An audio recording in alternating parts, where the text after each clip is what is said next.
Hello everyone, আমি তোমাদের Debark sir. Welcome to VAC academy. আজকে আমরা যে বিষয়টা নিয়ে আলোচনা করছি সেটা হলো ফান্ডামেন্টাল রাইটস। ফান্ডামেন্টাল রাইটসের যে ক্লাস হবে সেটা আমরা কিছু পার্টে ডিভিশন করে নেবো, এটা একটা বড় চ্যাপ্টার বলে। তো এখন আমাদের যে আলোচ্য বিষয় সেটা হলো ফান্ডামেন্টাল রাইটস পার্ট 1। তাহলে চলো শুরু করা যাক। দেখো, ফান্ডামেন্টাল রাইটস যদি আমরা আলোচনা করি, আগে আমাদেরকে যেটা জানতে হবে যে এই যে ফান্ডামেন্টাল রাইটসগুলোর কথা বলছি, এটা অ্যাকচুয়ালি কি, ফান্ডামেন্টাল রাইটস ব্যাপারটা কি, রাইটস কি জিনিস, ফান্ডামেন্টাল রাইটস কি জিনিস, এই দুটো জিনিস আমাদেরকে একটুখানি স্পেসিফিক্যালি জানতে হবে। দেখো, ফর এক্সাম্পল আমি যদি বলি, রাইটস মানে হলো এটা একটা ইন জেনারেল আমরা বলতে পারি যেগুলো সব আমাদের দেশে রাইটস রয়েছে। এবার রাইটসের মধ্যে কিছু কিছু রাইটস আছে এটা ইউনিভার্সালি সবাই পায়, সেটাকে আমরা বলি হিউম্যান রাইটস। তার মানে পৃথিবীর যে কোনো জায়গাতে তুমি জন্মাতে পারো, আলটিমেট তুমি কিন্তু হিউম্যান রাইটস নিয়ে জন্মাবে। পৃথিবীর যে কোনো জায়গাতে তুমি জন্মাতে পারো, এটা হলো হিউম্যান রাইটস। ঠিক আছে, এটা গেল হিউম্যান রাইটস। এছাড়া যেটা হয়, আমাদের দেশে যারা আলটিমেট জন্মায় তারা কিছু রাইটস নিয়ে জন্মায়। যারা আমাদের দেশের নাগরিক তারা হলো স্পেসিফিক্যালি আমাদের কনস্টিটিউশনের যে রাইটসগুলো রয়েছে, এই কনস্টিটিউশনাল রাইটস নিয়ে তারা জন্মায়। ঠিক আছে, তো কনস্টিটিউশনাল রাইটস নিয়ে তারা অবভিয়াসলি জন্মায়, কারণ সেগুলো তারা কনস্টিটিউশন থেকে এনজয় করছে, সেগুলো তারা কনস্টিটিউশন থেকে এনজয় করছে। তো সেইগুলো তো রয়েইছে। এবং স্পেসিফিক্যালি আমরা যদি বলি, সেটা হলো আমাদের লিগাল রাইটস। ঠিক আছে, আমাদের লিগাল রাইটস যেগুলো আছে সেটা নিয়ে আমি একটুখানি আলোচনা করব, করে আমি ফান্ডামেন্টাল রাইটস শুরু করব। দেখো, আমি যদি ইন জেনারেল বলি, লিগাল রাইটস মানে হলো যে কোনো ল থেকে যখন আমরা কোনো অধিকার পাচ্ছি সেটা হলো লিগাল রাইটস। যে কোনো ল থেকে আমরা যদি কোনো একটা অধিকার পাই সেটা হবে লিগাল রাইটস। এবার আমি যদি বলি যে ল তো স্পেসিফিক্যালি দু ধরনের হয়। ঠিক আছে, আমি যদি বলি ল, এটা স্পেসিফিক্যালি দু ধরনের হয়। একটা হলো কনস্টিটিউশন। কনস্টিটিউশন নিজেই একটা আইন, কারণ আমরা জানি কনস্টিটিউশন হলো আমাদের দেশের সুপ্রিম ল। আমরা সবাই জানি কনস্টিটিউশন কি, কনস্টিটিউশন হলো the supreme law of the land, আমাদের দেশের সুপ্রিম ল কনস্টিটিউশন। কনস্টিটিউশন নিজে একটা আইন। তার সাথে আমরা বলবো আমাদের যে সমস্ত পার্লামেন্টারি এনাক্টমেন্টগুলো হয়, মানে পার্লামেন্ট আমাদের যে আইনগুলোকে পাস করায়, সেই পার্লামেন্টারি এনাক্টমেন্ট থেকে যে অধিকারগুলো পাওয়া যায় সেগুলোও কিন্তু আলটিমেট আমাদের লিগাল রাইট। কেন আমি এক্সাম্পল বলছি, ফর এক্সাম্পল আমি যদি বলি পার্লামেন্ট এনাক্টমেন্ট থেকে কি ইম্পর্টেন্ট ল পাওয়া গেছে, আমি বলতে পারি Mahatma Gandhi national rural employment guarantee act, MNREGA. এটা একটা পার্লামেন্টারি রুরালমেন্ট এনাক্টমেন্ট, সেখান থেকে একটা আমরা অধিকার পেয়েছি। ফর এক্সাম্পল আমরা বলতে পারি right to information act 2005। For example আমরা বলতে পারি ফুড সিকিউরিটি অ্যাক্ট 2013। তাহলে এই যে অধিকারগুলো, এগুলোও তো লিগাল রাইট, কারণ সেগুলো পার্লামেন্টের থেকে আমরা পেয়েছি। আর কনস্টিটিউশন থেকে যদি আমরা কোনো অধিকার পাই সেটাও লিগাল রাইট, কারণ কনস্টিটিউশন হলো ভারতের supreme law. Constitution is the supreme law of the land. তাহলে আমি যদি টোটালটাকে লিগাল রাইট হিসেবে দেখি, তাহলে আমি বলবো যে এইটা যদি পুরোটা লিগাল রাইট হয়, তার মধ্যে একটা পার্ট হলো কনস্টিটিউশনাল রাইটস। তাহলে এইগুলোকে আমরা বলতে পারি কনস্টিটিউশনাল রাইটস, কারণ সবটাই লিগাল রাইট, আর বাকি পার্টটা হলো পার্লামেন্টারি রাইট। আর কনস্টিটিউশনাল রাইটের মধ্যে আবার একটা পার্ট আছে, এটা হলো আমাদের ফান্ডামেন্টাল রাইট। ফান্ডামেন্টাল রাইট, কারণ কনস্টিটিউশনের টোটাল কতগুলো পার্ট আছে আমরা জানি, কনস্টিটিউশনের টোটাল 25টা পার্ট আছে। 25টা পার্টের মধ্যে পার্ট নাম্বার 3-তে যে রাইটসগুলোর কথা বলা আছে সেগুলো হলো ফান্ডামেন্টাল রাইটস। ফান্ডামেন্টাল রাইটস তাহলে আমরা বলতে পারি যে অল ফান্ডামেন্টাল রাইটস আর constitutional rights, all fundamental rights আর legal rights, some legal rights আর constitutional right, and some legal rights আর ফান্ডামেন্টাল রাইটস। আমি এটাকে আলো দিয়ে দেখিয়ে দিচ্ছি, এইটা হলো আমাদের দেশের লিগাল রাইট। তাহলে এই জায়গাটাকে একবার সাম আপ করে দিয়ে আমি মেন ডিসকাশনে আসছি। পৃথিবীতে পৃথিবীতে তুমি যে কোনো জায়গায় জন্মাও না কেন, আলটিমেট তুমি কিছু অধিকার নিয়ে জন্মাবে। সেগুলোকে আমরা কি বলি, সেগুলোকে আমরা বলি হিউম্যান রাইট। ভারতবর্ষে বা যে কোনো দেশে যখন তুমি জন্মাবে তখন তুমি কিছু লিগাল রাইট নিয়ে জন্মাবে। লিগাল রাইট একটা আমরা বলতে পারি ইন জেনারেল, এখানে সব কিছু পড়ছে। এবার কনস্টিটিউশন হলো একটা দেশের ফান্ডামেন্টাল ল, কনস্টিটিউশন হলো একটা দেশের সুপ্রিম ল। তাহলে কনস্টিটিউশন যদি ফান্ডামেন্টাল ল হয় তাহলে কনস্টিটিউশন নিজে একটা আইন। তাহলে লিগাল রাইটের মধ্যে আমি কনস্টিটিউশনের ভেতরে থাকা আইনগুলোকেও বা অধিকারগুলোকেও আমাকে লিগাল রাইট বলতে হবে, কারণ কনস্টিটিউশন ইটসেলফ ইজ এ ল। তাহলে কনস্টিটিউশন যে রাইটসগুলো সেগুলোকে আমি লিগাল রাইটের ভেতরে দিয়েছি তিনকে। আমি বলছি ল দু ধরনের হয়, একটা হলো কনস্টিটিউশন। কনস্টিটিউশন মানে হলো আমাদের দেশের সুপ্রিম ল, ফান্ডামেন্টাল ল। কিন্তু কনস্টিটিউশন ছাড়াও আমাদের যে আইনসভা আছে, পার্লামেন্ট, রাজ্যের আইনসভা, তারাও তো আলটিমেট আইন বানায়, তারাও তো আইন বানায়। তাহলে তাদেরগুলোকে আমি কি বলছি? পার্লামেন্টারি এনাক্টমেন্টস, বা তুমি এটাকে যদি বলতে চাও তুমি এটাকে স্ট্যাচুও বলতে পারো, তুমি এটাকে স্ট্যাচুও বলতে পারো। তাহলে স্ট্যাচু বা পার্লামেন্টারি এনাক্টমেন্টস। এবার সেখান থেকে তুমি তুমি যে অধিকারগুলো পাচ্ছ সেগুলোকে আমরা কি বলবো? সেগুলোকে আমরা বলবো স্ট্যাচুটরি রাইটস। সেগুলোকে আমি কি বলবো? পার্লামেন্টারি এনাক্টমেন্ট বলবো বা স্ট্যাচুটরি রাইটস বলবো। একটা স্ট্যাচু থেকে বা একটা পার্লামেন্টারি এনাক্টমেন্ট থেকে তুমি যে অধিকার পাচ্ছ সেটা হলো স্ট্যাচুটরি রাইটস, বা আমরা বলতে পারি সেগুলো হলো পার্লামেন্টারি এনাক্টমেন্ট, এবং সেগুলোও কিন্তু লয়ের আন্ডারে পড়ছে। যেমন ধরো MNREGA, Mahatma Gandhi national rural employment guarantee act, right to information act, food security act. তাহলে এগুলো হলো কনস্টিটিউশনাল ল। তাহলে সবটা হলো কালোটা লিগাল রাইট, তার মধ্যে কিছু হলো কনস্টিটিউশনাল রাইট, কারণ এখানে প্রিন্টে যেটা দেখিয়েছে সেটা হলো কনস্টিটিউশনাল রাইট। তাহলে সবটা যদি লিগাল রাইট হয় তার মধ্যে কিছু হলো কনস্টিটিউশনাল রাইট। আবার কনস্টিটিউশনাল রাইটের মধ্যে কিছু রাইট সেটা হলো ফান্ডামেন্টাল রাইট। কেন? কারণ আমাদের কনস্টিটিউশনে টোটাল কতগুলো পার্ট আছে? না, আমাদের কনস্টিটিউশনের টোটাল আছে পার্ট আছে 25টা। তার মধ্যে পার্ট নাম্বার যে 3, পার্ট 3তে আমাদের যে রাইটস গুলো আছে সেগুলো হলো ফান্ডামেন্টাল রাইটস। তাহলে কনস্টিটিউশনাল রাইটের মধ্যে আবার একটা সাব পার্ট কি? সেটা হলো আমাদের ফান্ডামেন্টাল রাইটস। তাহলে আমি বলতে পারি অল ফান্ডামেন্টাল রাইটস আর constitutional right, obviously all constitutional right আর legal right, some legal rights আর constitutional rights, some legal rights আর ফান্ডামেন্টাল রাইটস। ঠিক আছে, এবার ফান্ডামেন্টাল রাইটস গুলো কেন fundamental? Why it is fundamental? কি বলছে দেখো, rights which are guaranteed by the constitution, যেগুলোকে কনস্টিটিউশন গ্যারেন্টি দিচ্ছে, কারণ অবভিয়াসলি কনস্টিটিউশনের পার্ট 3তে এই রাইটস গুলো আছে। আর হচ্ছে protected by the court known as fundamental rights. তার মানে যদি তোমার থেকে কেউ ফান্ডামেন্টাল রাইটস কেড়ে নেয়, ধরো আজকে রাষ্ট্র এমন একটা পলিসি তৈরি করলো, রাষ্ট্র এমন একটা আইন তৈরি করলো যার মাধ্যমে তোমার ফান্ডামেন্টাল রাইটস কেড়ে নেওয়া হচ্ছে। যদি আজকে রাষ্ট্র তোমার থেকে ফান্ডামেন্টাল রাইটস কেড়ে নেয়, তাহলে তুমি যেটা করতে পারো, তুমি কিন্তু ডিরেক্ট অ্যাপ্রোচ করতে পারো, ডিরেক্ট অ্যাপ্রোচ করতে পারো সুপ্রিম কোর্টে। কারণ আর্টিকেল 32 তোমাকে ক্ষমতা দিয়েছে তুমি ডিরেক্ট সুপ্রিম কোর্টে অ্যাপ্রোচ করতে পারো। তো তাই নয়, তুমি ডিরেক্ট যেখানে তোমার ফান্ডামেন্টাল রাইটস ভায়োলেট হচ্ছে সেই পার্টিকুলার জায়গাটা যে হাইকোর্টের জুরিডিকশনে পড়ে সেই হাইকোর্টেও ডিরেক্ট অ্যাপ্রোচ করতে পারো অ্যাজ পার আর্টিকেল 226। তাহলে আমি এখানে ডিরেক্ট অ্যাপ্রোচ করবে কেন কথা বলছি? কারণ নর্মাল জুডিশিয়াল সিস্টেম যদি আমি বলি, সবচেয়ে নিচে থাকে সাবঅর্ডিনেট কোর্ট। একটা দেশের মানে আমাদের দেশের যে জুডিশিয়াল সিস্টেম, সবচেয়ে নিচে থাকে সাবঅর্ডিনেট কোর্ট বা লোকাল কোর্টস, যেগুলো district court, sub district court, factory court, family court, সব কিছু এর আন্ডারে পড়ে। সাবঅর্ডিনেট কোর্টসের ওপরে থাকে হলো হাইকোর্ট। হাইকোর্টগুলো রাজ্য স্তরে কাজ করে, রাজ্যের কোর্ট বলবো না, রাজ্য স্তরে কাজ করে। এবং তারপর থাকে হলো সুপ্রিম কোর্ট। আমাদের দেশে highest judicial court, highest court of appeal হলো সুপ্রিম কোর্ট। নর্মালি যখন আমরা কোনো অ্যাপিল করি তখন আমরা দেখি যে আমাদের প্রথম বিচার হয় কোথায়? না সাবঅর্ডিনেট কোর্টে। তারপর কোথায় বিচার হয়?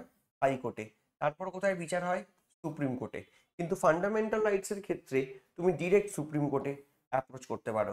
আর্টিকেল 32 তোমাকে সেই ক্ষমতা দিয়েছে। তুমি ডিরেক্ট হাইকোর্টে অ্যাপ্রোচ করতে পারো। আর্টিকেল 226 তোমাকে সেই ক্ষমতা দিয়েছে। তার মানে ফান্ডামেন্টাল রাইটসের মেন যেটা গুরুত্ব সেটা হলো ফান্ডামেন্টাল রাইটস আর জাস্টিসিয়েবল। ফান্ডামেন্টাল রাইটসগুলোর ক্ষেত্রে আমরা জাস্টিস পেতে পারি এবং আমরা তার জন্য কোর্টে অ্যাপ্রোচ করতে পারি। তাহলে ফান্ডামেন্টাল রাইটস হলো এতটাই ফান্ডামেন্টাল ইন নেচার যেটা ছাড়া মানুষ লিটারালি বাঁচতে পারে না। আমরা বলি যে without fundamental right we can breathe in and breathe out. আমরা শ্বাস নিতে পারবো, শ্বাস ছাড়তে পারবো, এর বাইরে আমরা কোনো কাজ করতে পারবো না। কেন? কারণ ফান্ডামেন্টাল রাইটসগুলো সো ফান্ডামেন্টাল ইন নেচার। এই যেমন ধরো আজকে আমি তোমাদেরকে পড়াচ্ছি আর্টিকেল 19 একটা ফান্ডামেন্টাল রাইট, সেখানে বলা আছে right two freedom of speech and expression. আজকে আমি তোমাদেরকে যে পড়াতে পারছি সেটাও একটা মৌলিক অধিকারের জন্য। এই যে রাইট টু লাইফ, আমাদের যে বাঁচার অধিকার, right to life with dignity, right to education, this are fundamental rights, very very fundamental in nature, যেটা ছাড়া লিটারেলি শুধু ব্রিড ইন ব্রিড আউটই করা যায়, আর কোনোভাবে বাঁচা যায় না। সামান্য ডিগনিটির সাথে বাঁচতে গেলেও যে রাইটসগুলো অন্তত আমাদের প্রয়োজন হয় সেগুলো হলো fundamental rights. Right to livelihood also comes under fundamental right, supreme court ব্যাখ্যা দিয়েছে article 21। Right to privacy, case Puttaswamy case 2017, সেখানে সুপ্রিম কোর্ট বলছে রাইট টু প্রাইভেসিটাও রাইট টু লাইফের মধ্যে পড়ে। তুমি ফোনে কথা বলছো, কেউ তোমার ফোন ট্যাপ করে নিচ্ছে, সেটা কিন্তু তোমার রাইট টু প্রাইভেসি ভায়োলেট হচ্ছে। তুমি কোনো ক্রিমিনাল নও, ক্রিমিনাল হলে আলাদা কথা ছিল, ঠিক আছে। যাই হোক, তো ফান্ডামেন্টাল রাইটস গুলো very very fundamental in nature, তাই জন্য এগুলোকে ফান্ডামেন্টাল রাইটস বলা হয়। এবং মাথায় রাখবে, ফান্ডামেন্টাল রাইটস হলো একমাত্র রাইট যে ক্ষেত্রে আমাদেরকে কোনো অ্যাপিলের মাধ্যমে সুপ্রিম কোর্ট যেতে হয় না। যদি ফান্ডামেন্টাল রাইটস আমাদের থেকে কেউ কেড়ে নেয়, আমরা ডিরেক্ট সুপ্রিম কোর্টে অ্যাপ্রোচ করতে পারি। যে জায়গাতে আমাদের ফান্ডামেন্টাল রাইট ভায়োলেট হচ্ছে, সেখানে আমরা ডিরেক্ট সেই পার্টিকুলার জায়গাটা, যদি আমাদের কলকাতায় ফান্ডামেন্টাল রাইট ভায়োলেট হয়, আমরা কলকাতা হাইকোর্টে অ্যাপ্রোচ করব। যদি আমাদের নাগপুরে ফান্ডামেন্টাল রাইট ভায়োলেট হয়, তাহলে আমরা বোম্বে হাইকোর্টে অ্যাপ্রোচ করব। যদি আমাদের ফর এক্সাম্পল আজকে কর্ণাটকের কোনো একটা জায়গায় ফান্ডামেন্টাল রাইট ভায়োলেট হয়, তাহলে আমরা কর্ণাটকের হাইকোর্টে অ্যাপ্রোচ করব। তাহলে একটা যে জায়গায় আমার ফান্ডামেন্টাল রাইট ভায়োলেট হচ্ছে, সেই জায়গাটা যে হাইকোর্টের জুরিসডিকশনে পড়ে, সেখানে আমি অ্যাপ্রোচ করতে পারবো ডিরেক্টলি বাই আর্টিকেল 226। তাহলে স্পেসিফিক্যালি আমরা বলতে পারি এগুলোকে গ্যারেন্টি দিচ্ছে কনস্টিটিউশন, এগুলোকে প্রোটেকশন দিচ্ছে কোর্ট, এগুলোকে ফান্ডামেন্টাল রাইটস বলে। নেক্সট যদি আমরা দেখি যে ফান্ডামেন্টাল রাইটসের সম্বন্ধে বেসিক যে ইনফরমেশনগুলো, এটা হলো ফান্ডামেন্টাল রাইটসের নেচার। আমি অলরেডি তোমাদেরকে এক্সপ্লেন করে দিয়েছি, জাস্টিসিয়েবল, কারণ এগুলোকে এনফোর্স করা যায় কোর্টে গিয়ে। তবে হ্যাঁ, কিছু কিছু সময় ডেফিনেটলি আছে যখন ফান্ডামেন্টাল রাইটসগুলো এনফোর্স করা যায় না, যেমন এমার্জেন্সির সময়। বিকজ এমার্জেন্সির সময় apart from article 20 and 21, article 20 এবং 21 ছাড়া অন্যান্য যে সমস্ত ফান্ডামেন্টাল রাইটসগুলো আছে, সেগুলোকে আমরা সুপ্রিম কোর্টে গিয়ে এনফোর্স করাতে পারি না এমার্জেন্সির সময়, বিকজ সেগুলোকে প্রেসিডেন্ট সাসপেন্ড করে দেয়। আমি তাছাড়া যদি বলি, এই ফান্ডামেন্টাল রাইটসের কনসেপ্ট আমরা কোথা থেকে নিয়েছি? ইউএস থেকে। ইউএসএতে ফান্ডামেন্টাল রাইটসগুলোকে বলা হয় বিল অফ রাইটস। ইউএসএতে বলা হয় বিল অফ রাইটস। আমাদের দেশে এগুলোকে আমরা বলি fundamental rights. Applicable to citizen of India, মানে আমাদের যারা ভারতের নাগরিক, তাদের জন্য সমস্ত fundamental rights applicable.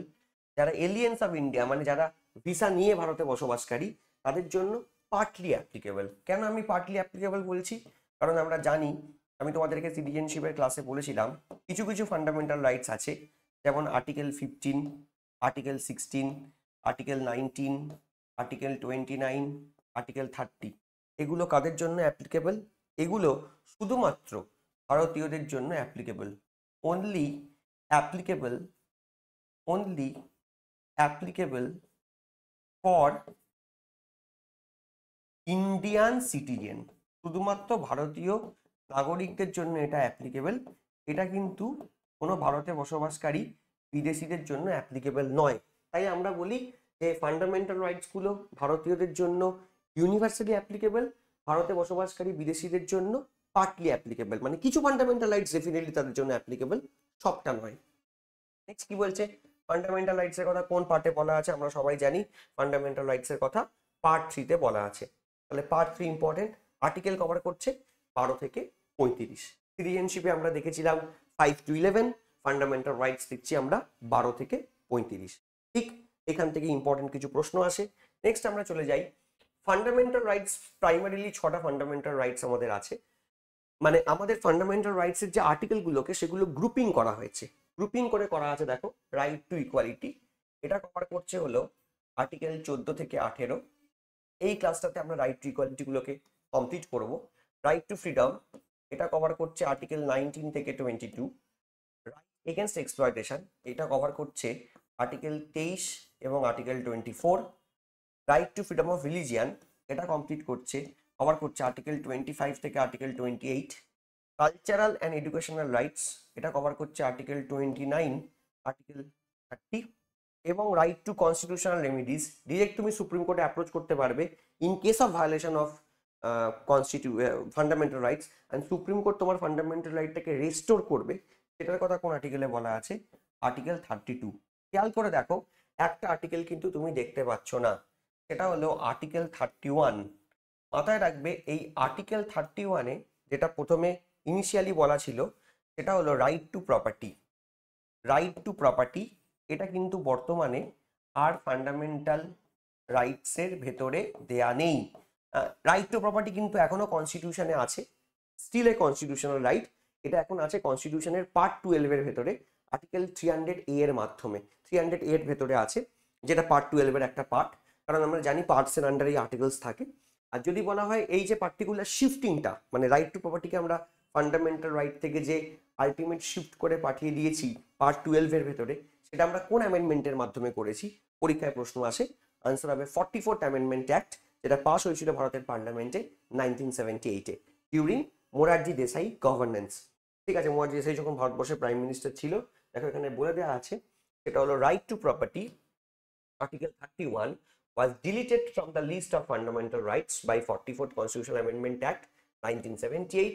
It is made a legal right under Article 300A of the Part 12 of the Constitution. তাহলে যদি তোমাকে জিজ্ঞেস করে যে রাইট টু প্রপার্টি এটা এখন কি ধরনের রাইট, আমরা বলবো রাইট টু প্রপার্টি এই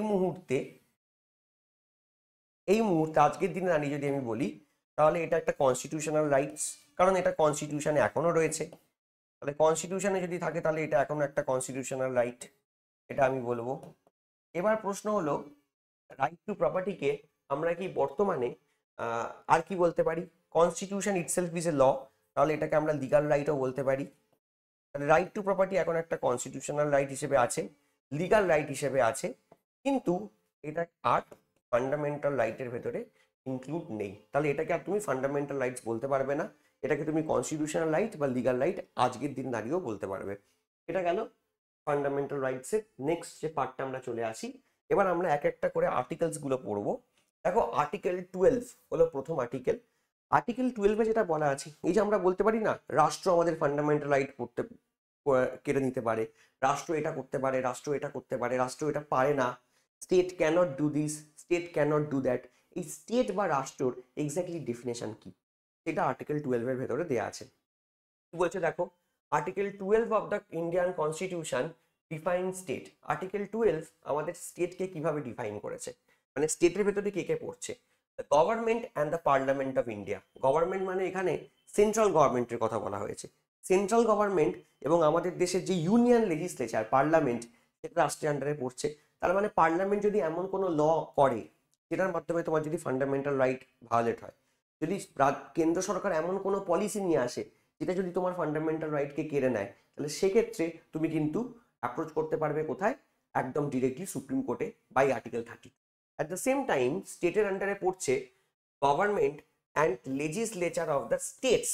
তার মানে এখানে কিন্তু স্টেটস মানে রাজ্যগুলোর কথা বলা হয়েছে। আমাদের যেগুলোকে প্রভিন্স আমরা বলি, পশ্চিমবঙ্গ, উত্তরপ্রদেশ, 28টা রাজ্য নিয়ে ভারত তৈরি এবং তার সাথে 8টা ইউনিয়ন টেরিটরি। তাহলে স্টেট এবং ইউনিয়ন টেরিটরিও এর মধ্যে পড়ছে।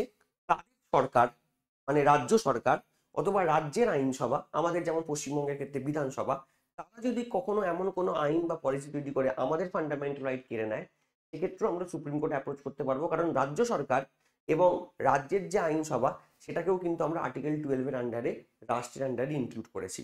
নেক্সট কি বলছে দেখো, বলছে অল লোকাল অথরিটি, সমস্ত local authority, other authorities in India or under the control of the government of India, এটাও কিন্তু আর্টিকেল 12-এর আন্ডারে পড়ছে। তার মানে লোকাল অথরিটি মানে কি?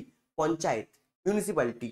আদার অথরিটি যাদের কাজ গভর্নমেন্টালি নেচার, যেমন ধরো সিএসসি, ইলেকট্রিক সাপ্লাই, ঠিক আছে, ওয়াটার সাপ্লাই বোর্ড, যাদের কাজ গভর্নমেন্টালি নেচার। তারপর ধরো পাবলিক প্রাইভেট পার্টনারশিপে যারা কাজ করে, পিপিপি মডেলে যারা কাজ করে তারা, এবং under the government of India মানে হলো যারা গভর্নমেন্টের আন্ডারে কাজ করে, মানে আমি বলতে পারি পিএসইউ, পাবলিক সেক্টর ইউনিটস। যেমন ধরো যাদের 50% মানে বেশিরভাগ majority of the share government hold করে, state bank of India, LIC, ONGC, NTPC, SAIL, ভেল, সব কিন্তু আলটিমেট আর্টিকেল 12-এর আন্ডারে আসছে। এবং কনস্টিটিউশন পরিষ্কার স্টেট বলতে এক্স্যাক্টলি কাকে বোঝায়, কারণ অনেকে রাজ্য এবং রাষ্ট্রকে এক করে দেখছে বা দেখে, সেটা কিন্তু কোনো কনফিউশন এখানে থাকবে না, কারণ এখানে কিন্তু পরিষ্কার একদম স্টেটের ডেফিনেশন আর্টিকেল 12-এও দেওয়া আছে। ইভেন তোমাদের যখন আমি directive principal of state policy পড়াবো, পার্ট 4 পড়াবো, সেই পার্ট 4-এও একটা আর্টিকেল আছে, আর্টিকেল 36, সেখানে পরিষ্কার করে ডেফিনেশন অফ স্টেট দেওয়া আছে, সেম ডেফিনেশনই দেওয়া আছে। তাই এখানে আর কোনো কনফিউশনের জায়গা নেই। তাহলে আলটিমেট এই স্টেট যদি আমাদের ফান্ডামেন্টাল রাইটস কেড়ে নেয়, আমরা তাহলে অ্যাপ্রোচ করবো কোথায়? সুপ্রিম কোর্টে, এবং আমরা হাইকোর্টেও অ্যাপ্রোচ করতে পারি। Depends on the jurisdiction and location of the violation of fundamental rights. এটা বোঝা গেছে। এবার স্টেটের বাইরে যদি কেউ আমাদের মৌলিক অধিকার কেড়ে নেয় তাহলে কি আমরা অ্যাপ্রোচ করতে পারবো না? সেক্ষেত্রেও পারবো, সেক্ষেত্রে কিছু টার্মস অ্যান্ড কন্ডিশনস রয়েছে। ইউনিভার্সালি স্টেট যদি আমাদের মৌলিক অধিকার কাড়ে আমরা তো অ্যাপ্রোচ করতেই পারি, কোনো অসুবিধে কিছু নেই। তাহলে আমরা নেক্সট দেখে নিই, আর্টিকেল 12 কমপ্লিট হলো, আর্টিকেল 13 কি বলছে? আর্টিকেল 13 যেটা বলছে খুব দেখো পরিষ্কার করে বলা আছে, laws inconsistent with or in derogation of the fundamental rights to be void. আমাদের দেশে ধরো এমন কোনো আইন তৈরি করেছে, কে তৈরি করে আইন? অবভিয়াসলি আইন আমাদের তৈরি করে আইদার পার্লামেন্ট, সেটা কেন্দ্রের আইনসভা হতে পারে, অথবা আমাদের আইনগুলো তৈরি করে কি স্টেট লেজিসলেচার, রাজ্যের আইনসভা হতে পারে। এই তো, এরা যদি এমন কোনো আইন তৈরি করে বা পলিসিও আমি বলবো এর মধ্যে, সেই পার্টিকুলার আইনটা যদি ইনকনসিস্টেন্ট উইথ ফান্ডামেন্টাল রাইট হয়, ইনকনসিস্টেন্ট মানে সেটা যদি আলটিমেট ইনকনসিস্টেন্ট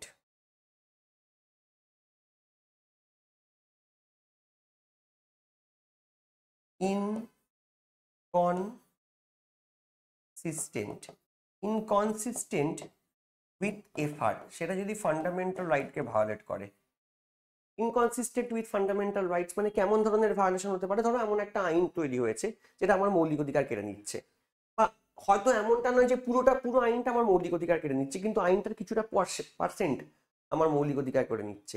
তাহলে এটা আলটিমেট সেই লয়ের 100%ও হতে পারে, সেটা ফান্ডামেন্টাল রাইটস বিরোধী, অথবা সেই লয়ের 30%ও হতে পারে, 40%ও হতে পারে। আলটিমেট যতটা পার্সেন্ট সেই পার্টিকুলার লয়ের যেটা ফান্ডামেন্টাল রাইটের সাথে ইনকনসিস্টেন্ট, সেটাকে কিন্তু আমরা কি করব? ভয়েড করে দেব। ভয়েড কথাটার মানে কি? যদি সেই পার্টিকুলার আইনটাকে, সেই পার্টিকুলার পলিসিটাকে চ্যালেঞ্জ করে আমি সুপ্রিম কোর্টে যাই, চ্যালেঞ্জ করে আমি হাইকোর্টে যাই, তাহলে হাইকোর্ট আর সুপ্রিম কোর্ট প্রথমে নাকি রিভিউ করে দেখবে যে আমার অভিযোগটা ঠিক কিনা। কারণ এমন হতেই পারে আমার মনে হচ্ছে আমার ফান্ডামেন্টাল রাইট ভায়োলেট হয়েছে, কিন্তু আদতে হয়নি। এই ফান্ডামেন্টাল রাইট ভায়োলেট হয়েছে কিনা সেটা আগে দেখতে হবে। যদি দেখা যায় সত্যিই ফান্ডামেন্টাল রাইট ভায়োলেট হয়েছে, তাহলে যতটা পার্সেন্ট আইন বা পলিসিটা ফান্ডামেন্টাল রাইটের সাথে ইনকনসিস্টেন্ট, ততটা পার্সেন্টকে নাল অ্যান্ড ভয়েড করে দেবে supreme court, high court. Null and void মানে কি? আমরা জানি কোনো আইনকে যখন আমরা তৈরি করি, আইন তৈরি করে লেজিসলেচার, কিন্তু তারপর আইনটাকে লাগু করতে হয়। লাগু কে করে? লাগু করে এনফোর্স, লাগু করে হলো এক্সিকিউটিভ, গভর্নমেন্ট। সেটাকে কিন্তু তুমি লাগু করতে পারবে না, গভর্নমেন্ট সেটাকে আর এনফোর্স করতে পারবে না।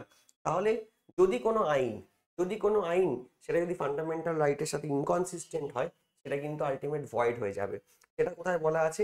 সেটা আর্টিকেল 13-এ বলা আছে। তার মানে আমরা বলতে পারি আর্টিকেল 13-এ যেটাকে স্পেসিফিক্যালি করে বলা আছে, অফিসিয়ালি ওয়ার্ডটা ইউজ না করে, সেটা হলো জুডিশিয়াল রিভিউ। মানে কেউ যদি আমাকে জিজ্ঞেস করে যে জুডিশিয়াল রিভিউয়ের কনসেপ্ট কোন আর্টিকেলে বলা আছে, আমরা বলবো আর্টিকেল 13-এ বলা আছে। নেক্সট আর্টিকেল দেখো কি বলছে। নেক্সট আর্টিকেল মানে আমরা যেখান থেকে রাইট টু ইকুয়ালিটি শুরু করছি, এখানে দেখো প্রথম যেটা ল, সেটা বলছে আর্টিকেল 14, ফান্ডামেন্টাল রাইটসের first article specifically, equality before the law and equal protection of ল।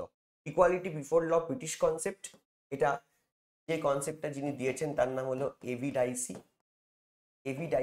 তিনি এই কনসেপ্টটা দিয়েছেন। এবং দেখো তার সাথে যেটা বলা আছে সেটা হলো ইকুয়াল প্রোটেকশন অফ ল, যেটা আমেরিকান কনসেপ্ট।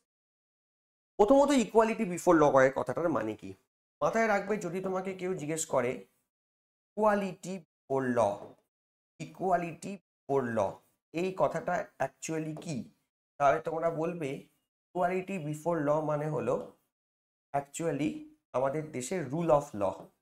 তার মানে হলো আইনের শাসন। তোমরা দেখো, খেয়াল করে তোমরা দেখো, আইনের ঊর্ধ্বে কেউ নয়, নোবডি ইজ অ্যাবভ ল। ভারতবর্ষে আইনের ঊর্ধ্বে কেউ নয়। ভারত হলো এমন একটা দেশ যেখানে রুল অফ ল রয়েছে। রুল অফ ল এর কনসেপ্ট আমরা ইউকে থেকে নিয়েছি। তুমি যদি কোনো আইন ভাঙো তাহলে তোমাকে শাস্তি পেতে হবে। তুমি কোনো কেন্দ্রীয় আইন ভাঙতে পারো, তুমি কোনো রাজ্যের আইন ভাঙতে পারো, কনকারেন্ট লিস্টের কোনো বিষয়ের ওপর হয়তো কোনো আইন তৈরি হয়েছে, সেটাকে তুমি যদি ভায়োলেট করো, তুমি যদি কোনো আইন ভাঙো, তাহলে তোমাকে শাস্তি পেতে হবে এবং সমদোষে সমশাস্তি পেতে হবে।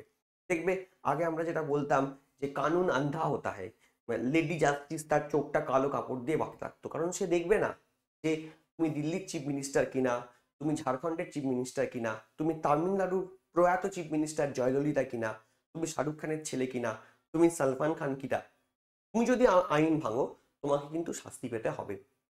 এবং তোমার জেন্ডার যাই হোক না কেন, তোমার কাস্ট যাই হোক না কেন, তোমার ফর এক্সাম্পল রিলিজিয়ান যাই হোক না কেন, দ্যাট ডাজেন্ট ম্যাটার। ভারতবর্ষে তুমি যদি আইনের শাসন রয়েছে, আইন মেনে তোমাকে শাস্তি পেতে হবে। এখানে এক্সিকিউটিভ ঠিক করবে না তুমি কি শাস্তি পাবে, এখানে পার্লামেন্ট বা লেজিসলেচার ঠিক করবে না তুমি কি শাস্তি পাবে। আমাদের দেশে যে ক্রিমিনাল আইন রয়েছে, criminal procedure code, Indian penal code, যেগুলো এখন নাম চেঞ্জ হয়ে ভারতীয় ন্যায় সংহিতা হয়েছে, সেই অনুযায়ী তুমি যদি কোনো ক্রিমিনাল অফেন্সের সাথে যুক্ত থাকো বা সিভিল ডিসপিউটের সাথে যুক্ত থাকো, আইন অনুযায়ী তুমি শাস্তি পাবে। প্রবলেমটা হয়ে যাচ্ছে এই যে পার্টিকুলার মানে ইকুয়ালিটি বিফোর ল, এটা হয়তো ইকুয়ালিটিকে প্রমোট করছে, এটা অবশ্যই আমরা সেটা সম্বন্ধে গর্বিত, কিন্তু প্রবলেম হলো সবসময় আবার এই ইকুয়ালিটি বিফোর ল এর মাধ্যমে জাস্টিস পাওয়া যাচ্ছে না। আমাদের মাথায় রাখতে হবে যেমন ইকুয়ালিটি আমাদের কাছে ইম্পর্টেন্ট, ইকুয়ালি জাস্টিসও আমাদের কাছে ইম্পর্টেন্ট। কেন জাস্টিস পেতে অসুবিধা হচ্ছে? ধরো এমন ঘটনা ঘটলো, আমি রাত্রিবেলা যাচ্ছি এবং সেই সময় কিছু গুন্ডা আমাকে হঠাৎ অ্যাটাক করলো। তো ন্যাচারালি আমিও আত্মসুরক্ষার জন্য, তারা যখন আমাকে মারছে আমিও তাদেরকে একটা লাঠি বা ঢিল ছুঁড়ে মারলাম এবং সামহাও তাদের মধ্যে একজন মারা গেল। তাহলে সেই ক্ষেত্রে আমি যে একজনকে মেরেছি, মেবি আমি একজনকে মার্ডার করেছি, কিন্তু সেটাকে আর আরজি করে যে ঘটনা ঘটেছে সে দুটোকে তুমি যদি একই লাইনে ফেলে দাও তাহলে কিন্তু প্রবলেম। এখানে ইকুয়ালিটি দেখতে গিয়ে আমি জাস্টিস পাচ্ছি না, আমি বিচার পাচ্ছি না। কারণ মাথায় রাখতে হবে ফান্ডামেন্টাল রাইট শুধু ইকুয়ালিটিকে প্রমোট করে না, ফান্ডামেন্টাল রাইট লিবার্টিকেও প্রমোট করে, ফান্ডামেন্টাল রাইট জাস্টিসকেও প্রমোট করে, তাই না? তাহলে এখানে যেটা হচ্ছে সেটা হলো পরিস্থিতি বিচার করে শাস্তি দিতে হবে। শুধুমাত্র সমদোষে সমশাস্তি বললে হবে না, পরিস্থিতির বিচার করতে হবে। কারণ সার্কামস্ট্যান্সেস বেসিসে অনেক কিছু কিন্তু দেখতে নর্মালি দুধ কা দুধ পানি কা পানি হলেও কিন্তু অনেক সময় দেখা যায় যে অনেক সমস্যা রয়েছে। তাই জন্য ইকুয়ালিটিকে যেমন আমরা প্রমোট করার জন্য ইকুয়ালিটি বিফোর ল বলছি, রুল অফ ল এর কথা বলছি, তেমন জাস্টিসটাও দেখতে হবে। তাই জন্য ইকুয়াল প্রোটেকশন অফ ল আসছে। এবং ইকুয়াল প্রোটেকশন অফ ল কথাটার মানে হলো কিছু কিছু ক্ষেত্রে, মানে যদি সার্কামস্ট্যান্সেসের বেসিসে আমি বলতে পারি, সার্কামস্ট্যান্সেসের বেসিসে আমি বলতে পারি, সার্কামস্ট্যান্সেসের বেসিসে কিছু কিছু ক্ষেত্রে যখন শাস্তি দেওয়া হয় তখন কিছু রিজনেবল, তখন কিছু প্রপার যুক্তিসঙ্গত ডিসক্রিমিনেশন কিন্তু থাকতে পারে, ডিসক্রিমিনেশন থাকতে পারে, অর্থাৎ কিছু যুক্তিসঙ্গত কিন্তু ডিসক্রিমিনেশন থাকতে পারে যখন তুমি কাউকে শাস্তি দেবে। সবসময় তোমায় শুধু সমদোষে সমশাস্তি বললে হবে না। তাহলে আইন ল শুধুমাত্র আমাকে শাস্তি দেবে এমনটা না নয়, যদি পরিস্থিতির বিচার করে দেখা যায় যে সত্যি আমি হয়তো দোষী নই, আমাকে এই ক্ষেত্রে যদি 10 বছরের কারাদণ্ড সেন্টেন্স করা হয় তাহলে সেটা আমার সাথে অন্যায় হবে। তাই জাস্টিসকেও মাথায় রেখে আলটিমেট পরিস্থিতি বিচার করে শাস্তি দিতে হবে। সেই শাস্তি দেওয়ার ক্ষেত্রে যদি প্রয়োজন হয় কিছু যুক্তিসঙ্গত ডিসক্রিমিনেশনও থাকতে পারে। একজনকে 15 বছরের শাস্তি দেওয়া হলো, একজনকে হয়তো 500 টাকা জরিমানা করা হলো, এক্ষেত্রে কিন্তু ডিসক্রিমিনেট করা হচ্ছে, কিন্তু ডিসক্রিমিনেশনটা যুক্তিসঙ্গত, কারণ সঙ্গত রয়েছে, তাই তো? এই হলো আর্টিকেল 14। তাহলে যেমন ইকুয়ালিটি বিফোর লটা ইম্পর্টেন্ট, তার সাথে কিন্তু আমাকে ইকুয়াল প্রোটেকশন অফ লটাও দেখতে হচ্ছে, যেটা আমেরিকা থেকে আমরা নিয়েছি।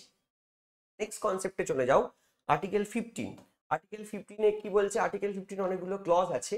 এখানে আর্টিকেল 15 ক্লজ 1টা সবচেয়ে বেশি ইম্পর্টেন্ট, যেটা আমরা পড়ি, কিন্তু তার এক্সেপশন ক্লজগুলো আমরা দেখে নেব। প্রহিবিশন অফ ডিসক্রিমিনেশন, তুমি ডিসক্রিমিনেট করতে পারবে না, বা state cannot discriminate on the grounds of religion, ধর্ম, রেস, বর্ণ, কাস্ট, জাত, সেক্স, লিঙ্গ অ্যান্ড প্লেস অফ বার্থ, এগুলোর ভিত্তিতে তুমি কোনো ডিসক্রিমিনেট করতে পারবে না। কিন্তু এটাও আমরা মাথায় রাখবো, এটা আর্টিকেল 15 ক্লজ 1 হলেও আমাদের যে দেশ, আমাদের দেশ কিন্তু পুরুষতান্ত্রিক সমাজ, প্যাট্রিয়ার্কি এখানে রয়েছে। তাই পুরুষরা এখানে, মহিলারা এখানে, এই জেন্ডার গ্যাপটা কমানোর জন্য আমরা অনেক সময় দেখি যে আমরা মহিলাদেরকে স্পেশাল কিছু প্রিভিলেজ দিচ্ছি, স্পেশাল প্রিভিলেজ দিচ্ছি, স্পেশাল রিজার্ভেশন দিচ্ছি, যাতে তারা পুরুষদের সেম লেভেলটা টাচ করতে পারে, বিকজ ইটস আ প্যাট্রিয়ার্কি, কারণ এটা পুরুষতান্ত্রিক সমাজ। তাই জন্য আর্টিকেল 15 ক্লজ 1 এর একটা এক্সেপশন হিসেবে আসছে হলো আর্টিকেল 15 ক্লজ 3, যেখানে বলা হচ্ছে আমাদের যে মহিলারা আছে বা শিশুরা আছে, ওমেন অ্যান্ড চিলড্রেন, তাদেরকে কিছু স্পেশাল প্রভিশন দেওয়া হচ্ছে, এটা আমরা মাথায় রাখবো। আচ্ছা, এবার দেখো তার সাথে আর একটা ক্লজ আমি বলি, সেটা হলো আর্টিকেল 15 ক্লজ 4। আমাদের দেশে কিন্তু যারা জেনারেল ট্র্যাডিশনালি তারা একটু এগিয়ে থাকে, যারা পিছিয়ে পড়া তারা অনেকটা পিছিয়ে আছে, তাদেরকে আমাদের সেম লেভেলে আনতে হবে। তাই জন্য অনেক সময় আমরা কি করি, এসসি এসটিদের জন্য স্পেশাল প্রভিশন আমরা দিচ্ছি। তোমরা দেখেছো এসসি এসটিদেরকে রিজার্ভেশন দেওয়া হয়, মহিলাদেরকে রিজার্ভেশন দেওয়া হয়। 106 কনস্টিটিউশনাল অ্যামেন্ডমেন্ট অ্যাক্ট, যেটা ভারতের পার্লামেন্ট 2023 সালে পাস করিয়েছে, মেয়েদেরকে 33% রিজার্ভেশন দেওয়া হচ্ছে। আমাদের মিউনিসিপ্যালিটিতে, পঞ্চায়েতে যেমন আগে তাদেরকে রিজার্ভেশন দেওয়া হতো, তেমন তাদেরকে বিধানসভা, লোকসভা সিটেও রিজার্ভেশন দেওয়া হচ্ছে। তাহলে এটা কিন্তু কোনো আর্টিকেল 15 ক্লজ 1 এর ভায়োলেশন নয় on the basis of sex, কারণ মেয়েদেরকে স্পেশাল প্রভিশন দিতে হবে, সেটার কথা আর্টিকেল এক্সেপশনাল ব্যাপারটা আর্টিকেল 15 ক্লজ দিতে বলা আছে। At the same time SC এসটিদেরকে যে রিজার্ভেশন দেওয়া হয় সেটাও কিন্তু কাস্টের ভিত্তিতে ডিসক্রিমিনেশন নয়, কারণ জেনারেলরা এখানে আছে, এসসিরা এখানে আছে, তাদেরকে তুমি সেম লেভেলে নিয়ে যাচ্ছ, সেটার কথা আর্টিকেল 15 ক্লজ পরে বলা আছে। বা যদি আর্টিকেল 15 ক্লজ 5 দেখি, এখানে আবার বলা আছে যারা ওবিসি তাদের জন্য কিন্তু স্পেশাল প্রভিশন চালু করা যেতে পারে, কিন্তু মাথায় রাখবে যেটা সুপ্রিম কোর্ট আরো বলছে সেটা হলো ক্রিমিলেয়ার অ্যান্ড ডিসক্রিমিলেয়ারের কনসেপ্ট। অর্থাৎ ধরো তুমি একজন ওবিসি, তুমি প্রচুর প্রিভিলেজ পেয়েছো, প্রিভিলেজ পাওয়ার পর তোমার কাছে আর নতুন করে প্রিভিলেজ পাওয়ার কোনো দরকার নেই, তুমি হয়তো একজন আইএএস অফিসার হয়ে গেছো ওবিসি কাস্ট ইউজ করে, ওবিসি কাস্টের প্রোটেকশন পেয়ে, সেক্ষেত্রে তোমার পরবর্তী জেনারেশন আর কোনো রিজার্ভেশনের সুবিধা পাবে না, বিকজ অলরেডি তুমি প্রিভিলেজ সেকশনে চলে এসছো। অর্থাৎ তুমি নর্মালি আগে ছিলে নন ক্রিমিলেয়ার, এখন তুমি যেহেতু তোমার ফ্যামিলি ইনকাম বেড়ে গেছে তোমার জবের জন্য, তখন তুমি কিন্তু ক্রিমিলেয়ারে চলে যাবে, তখন তুমি আর রিজার্ভেশন পাবে না। রিসেন্টলি সুপ্রিম কোর্ট বলেছে এসসি এসটিদের ক্ষেত্রেও সেটা কিন্তু প্রযোজ্য। এমন একটা ক্লাস অফ এসসি এসটি রয়েছে যারা কিন্তু ক্রিমিলেয়ার এসসি এসটির মধ্যে বিলং করে, মানে আলটিমেট তোমার শিডিউল কাস্ট বা তোমার ফর এক্সাম্পল তুমি তো কাস্টকে চেঞ্জ করতে পারবে না, তুমি তার ওবিসি থেকে ব্রাহ্মণে যেতে পারবে না, কিন্তু তোমার যদি ফ্যামিলি ইনকাম বেড়ে যায়, তুমি যদি প্রিভিলেজ জায়গাতে চলে যাও, তাহলে তোমাকে রিজার্ভেশন দেওয়াটা অপ্রয়োজনীয় হয়ে দাঁড়াচ্ছে। তাই সেই ক্ষেত্রে বলা হচ্ছে যে এসসি এসটির ক্ষেত্রেও কিন্তু আমরা আমাদেরকে কিছু প্রভিশন আনতে হবে, যেখানে ক্রিমিলেয়ার নন ক্রিমিলেয়ারের কনসেপ্ট যেমন ওবিসিতে আছে সেটা আমরা নিয়ে আসবো। এনিওয়ে, এই তিনটে exceptional article 15 clause 3, 15 clause 4, 15 clause 5, এই তিনটে আমরা পড়ে নিলাম অ্যাপার্ট ফ্রম 15 ক্লজ 1। তারপরে আমরা দেখো যদি 16 বলি, 16-এ কি বলেছে, 16-এ এটা বলা আছে equality of opportunity in matters of public employment. সরকারি চাকরির ক্ষেত্রে ইকুয়ালিটি অফ অপরচুনিটি থাকবে, অর্থাৎ সেখানেও কোনো ডিসক্রিমিনেশন হবে না। কিন্তু আমি আবার বলছি এক্ষেত্রেও কিন্তু 15-র মতো মহিলা, এসসি এসটি তাদেরকে কিছু স্পেশাল প্রভিশন দেওয়া যায়, বিকজ এটা একটা প্যাট্রিয়ার্কি সোসাইটি, সেখানে মেয়েরা জেন্ডার গ্যাপটাকে মিনিমাইজ করা আমাদের দরকার, এবং আমাদের যেহেতু এসসি এসটি যারা পিছিয়ে আছে তাদেরকেও কিছু রিজার্ভেশন দিয়ে সেটা ট্রাইবাল তাদেরকে আমরা সেম লেভেলে নিয়ে আসার চেষ্টা করছি। সরকারি চাকরির ক্ষেত্রেও কিন্তু এই পার্টিকুলার রিজার্ভেশনের ডিসক্রিমিনেশনটা রয়েছে। ঠিক আছে, এটা আর্টিকেল 15 হয়ে গেল, 16 হয়ে গেল। আর্টিকেল 17-এ চলে যাও, অ্যাবলিশন অফ আনটাচেবিলিটি। প্রথমত আনটাচেবিলিটি মানে কি? আনটাচেবিলিটি কথাটার মানে হলো সোশ্যালি বয়কট। সোশ্যালি বয়কট, সামাজিকভাবে তোমাকে বয়কট করা হয়েছে, কিসের ভিত্তিতে? না কাস্টের ভিত্তি। ধরো তুমি চুল কাটতে যাবে, সেখানে বলা হলো আপনি তো এসসি, আপনাকে এখানে চুল কাটতে পারবেন না। তুমি হয়তো একটা দোকানে গেছো, বলা হলো আপনি শিডিউল ট্রাইব, আপনি এখানে জিনিস পাবেন না। তুমি হয়তো কোনো একটা এন্টারটেনমেন্ট জোনে গেছো, ক্রিকেট খেলা দেখতে গেছো, সিনেমা দেখতে গেছো, সেখানে তোমায় ঢুকতে দেওয়া হচ্ছে না। সামাজিকভাবে তোমাকে যদি বয়কট করা হয় এবং সেটাও তোমার কাস্টের ভিত্তিতে, সেটাকে আমরা বলি আনটাচেবিলিটি বা অস্পৃশ্যতা। সেটাকে কিন্তু আমাদের দেশে অ্যাবলিশ করা আছে, অর্থাৎ কোনো মানুষকে তার কাস্টের ভিত্তিতে ডিসক্রিমিনেট করা যাবে না। ঠিক আছে, তাকে বয়কট করা যাবে না। তুমি মন্দিরে ঢুকতে পারছো না, তুমি জিনিস কিনতে পারছো না, তুমি চুল কাটতে পারছো না, তুমি স্কুলে ভর্তি হতে পারছো না কারণ তুমি এসসি, তুমি কলেজে ভর্তি হতে পারছো না কারণ তুমি এসসি। তার মানে তোমাকে সোশ্যালি বয়কট করছে, সমাজ তোমাকে বয়কট করছে, যেটাকে আমরা অস্পৃশ্যতা বলি, এবং সেটাও তোমার কাস্টের কারণে করছে।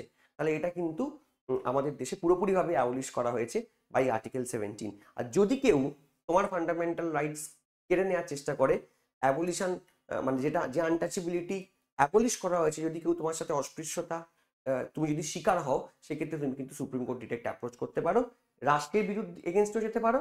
রাষ্ট্র ছাড়া কোনো প্রাইভেট সংস্থা যদি তোমাকে এটা কেড়ে নেওয়ার চেষ্টা করে, তার বিরুদ্ধেও তুমি কিন্তু সুপ্রিম কোর্টে যেতে পারো। মাথায় রাখবে। নেক্সট চলে যাই আমাদের রাইট টু ইকুয়ালিটিস লাস্ট যে আর্টিকেল আমাদের আজকে যেটা আমাদের পড়ার, সেটা হলো অ্যাবলিশন অফ টাইটেলস। এবার টাইটেলস মানে হলো মেনলি ব্রিটিশরা আমাদেরকে কিছু টাইটেল দিত, ঠিক আছে? যেমন ধরো আমি বলতে পারি রায় বাহাদুর, আমি যদি বলি রায় বাহাদুর, ঠিক আছে, চৌধুরী, রাজ বাহাদুর, ঠিক আছে, এরকম অনেক টাইটেল দেয়া হতো। এবার এই টাইটেলগুলো না সমাজে একটা ডিসক্রিমিনেশন তৈরি করে। তখন তো তোমরা জানো ব্রিটিশরা নিজেদের একটা ফেভারে একটা ক্লাসকে আনার জন্য, জমিদার শ্রেণী যারা রাজা রাজপ্রমুখ প্রিন্সলি স্টেটগুলোয় থাকতো, তাদেরকে নিজেদের দিকে আনার জন্য এরকম টাইটেল দিয়ে তাদেরকে হাতের তেল হয়ে রাখতো। এবং এরাও ভাবতো যে ব্রিটিশরা যদি থাকে তাহলে আমরা বেশ ভালো থাকবো।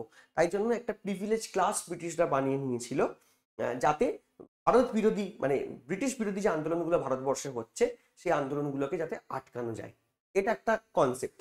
কিন্তু প্রবলেম হলো দেশ স্বাধীন হওয়ার পর এই যে টাইটেলগুলো, এই টাইটেলগুলোর মেন সমস্যা কি জানো? এই টাইটেলগুলো না হেরিডিটারি। তার মানে হলো দাদু পেয়েছে, তারপর বাবা সেটা ইউজ করবে, ছেলে এটা ইউজ করবে। এই টাইটেলগুলো না সমাজে একটা ডিসক্রিমিনেশন তৈরি করে। তুমি মাছ কিনতে যাচ্ছ, তোমাকে বলা হলো দাদা একটু দাঁড়িয়ে যান, রায় বাহাদুরের ছেলে আসছে, আগে ওকে মাছটা দিয়ে দিই। তুমি কোনো একটা খাবার কিনতে যাচ্ছ, বলো দাদা একটু দাঁড়িয়ে যান, রাজবাহাদুরের ছেলে আসছে, ওকে আগে খাবারটা দিয়ে দিই, জিনিসটা দিয়ে দিই। তার মানে কি একটা সমাজে ডিসক্রিমিনেশন তৈরি হচ্ছে। যেখানে আমরা ইকুয়ালিটির কথা বলছি সেখানে ইনইকুয়ালিটি প্রমোট হচ্ছে। তাই জন্য আমাদের কনস্টিটিউশনে এই সমস্ত টাইটেলসগুলোকে, ব্রিটিশ প্রদত্ত টাইটেলসগুলোকে অ্যাবলিশ করা হয়েছে। তবে যদি তুমি কোনো মিলিটারি টাইটেল পাও, for example captain, for example general, for example brigadier, colonel, এই যে টাইটেলসগুলো তুমি পেয়েছো সেগুলো তুমি বাবার থেকে বা দাদুর থেকে পাওনি, সেটা তুমি তোমার অ্যাচিভমেন্টের জন্য পেয়েছো। এই টাইটেলসগুলো তুমি ইউজ করতে পারো। তুমি যদি কোনো একাডেমিক ডিস্টিংশন পাও, ফর এক্সাম্পল তুমি যদি আজকে ডক্টরেট হও, তুমি পিএইচডি কমপ্লিট করেছো, বা যদি এমন হয় যে তুমি হয়তো সিএ কমপ্লিট করেছো, তখন তুমি তোমার নামের আগে এই টাইটেলটা ইউজ করতে পারো। মাথায় রাখবে এখানে কিন্তু আমি টাইটেল মানে যেটাকে বলছি সেটা হলো basically prefix of your name. তোমার নামের আগে যেটা ইউজ হচ্ছে সেটাকে আমরা বলি টাইটেল, ঠিক আছে? মাথায় রাখবে এটাকে কিন্তু অ্যাকচুয়ালি আমরা বলি উপাধি।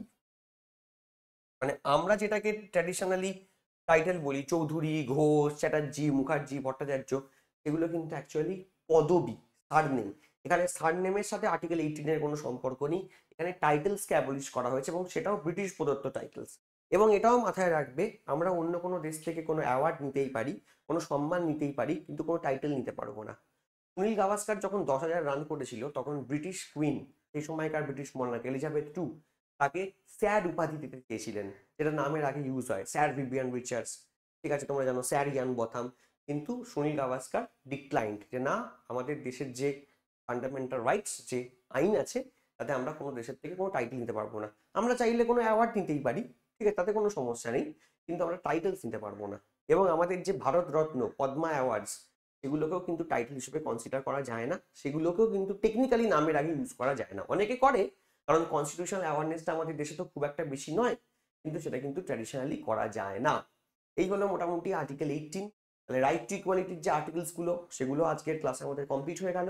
নেক্সট দিন যখন আমরা ক্লাস করব, আমরা আর্টিকেল 19 থেকে আমাদের ক্লাস আবার কন্টিনিউ করব। তোমরা সবাই খুব ভালো থেকো, ক্লাসটা বারবার দেখো, আশা করি অনেকটাই তোমাদের হেল্প হবে এবং আর্টিকেলসগুলোকে মনে রাখতেও আমার এক্সপ্লেনেশন তোমাদেরকে সাহায্য করবে। থ্যাংক ইউ সবাই।